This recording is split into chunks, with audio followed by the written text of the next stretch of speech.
मेरे गांव में मोहन नाम का एक लड़का रहता था। वो बहुत शैतान था। हर दिन उसकी शिकायतें उसके माता पिता को सुनने को मिलती।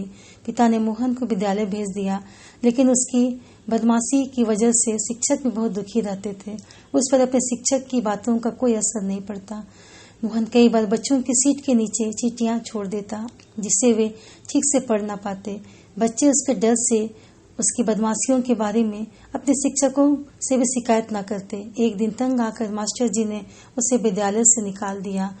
मेरे गांव में एक जंगल है, वहाँ चारों ओर पेड़ पौधों की भरमार थी। अब मोहन जंगल में जाकर पेड़ पौधों का ध्यान करता, पानी देकर सींचता। घर में उसका मन नहीं लगता था। उसकी चिंता में माँ परेशान रहती। मेरे गांव में एक बूढ़ा आदमी भीख मांगने के लिए आता और उसे बहुत तंग करता। कभी उसका थैला छीनकर उसमें रखी रोटी निकालकर जानवरों को खिला देता, तो कभी बूढ़े पर पानी डाल देता।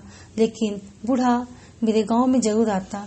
लोग उससे पूछते कितना तंग होने के बाद भी वह इस गांव में भीख मांगने क्यों आता है। वह सबको एक ही उत्तर देता, मोहन बच्चा है, बच्चे बदमाशी नहीं करेंगे तो क्या बड़े करेंगे।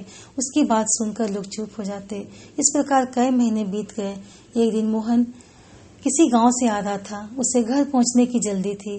किसी किसान ने अपनी फसल की रक्षा के लिए नागफनी की बाड़ा लगा रखी थी। रास्ते में नागफनी के कांटे गिरे हुए थे। उसकी नजर उस कांटों पर पड़ी। उसने सोचा कि वह एक दो नागफनियों को लेकर रास्ते में डाल दे तो बड़ा मजा आएगा।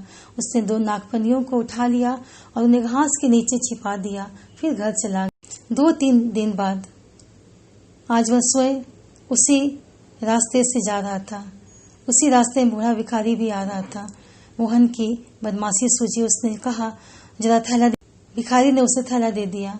उसमें एक फटी धोती थी, 2 रोटियां भी थी। वह थैले को लेकर उछालने लगा कि अब वह थैला नहीं देगा। भिखारी उसके करीब आता तो दौड़कर थोड़ी दूर भाग जाता। इसी भाग दौड़ में अचानक सूखी नागफनी पर मोहन का पांव पड़ गया। उसके तलवे कांटे से भर गए। वह अचानक एक और लुढ़क गया।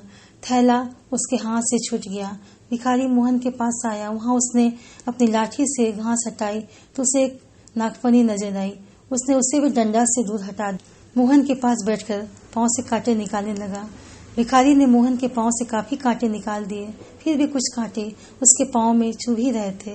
भिखारी ने उसे सहारा देकर खड़ा किया।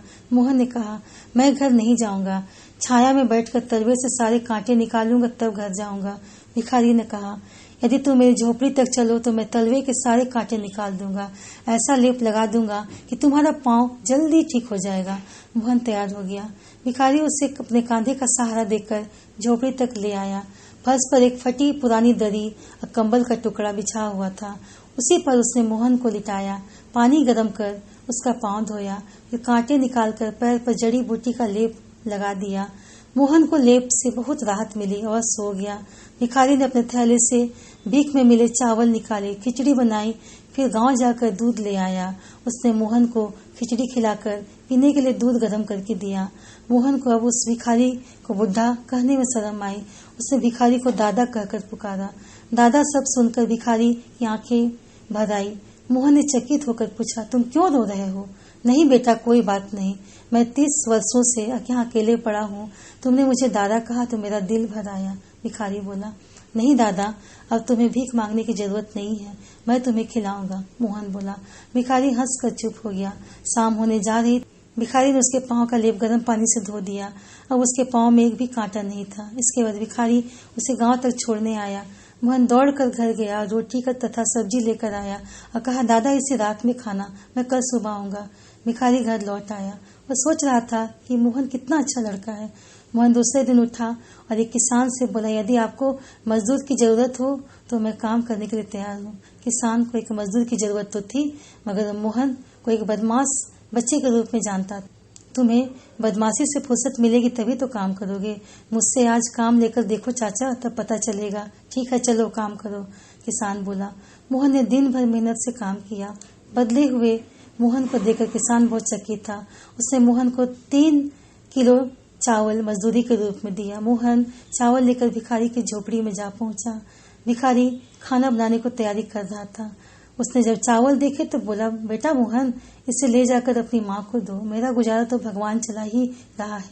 नहीं दादा, ये चावल तुम रखो, ये मैंने दिन भर मजदूरी करके कमाए हैं। तुम नहीं रखोगे तो मैं कल से मजदूरी नहीं करूंगा और भी ज्यादा बदमाशी करने लगूंगा। उस दिन से मोहन बहुत बदल गया। अब वह हर एक की मदद करने की कोशिश करता।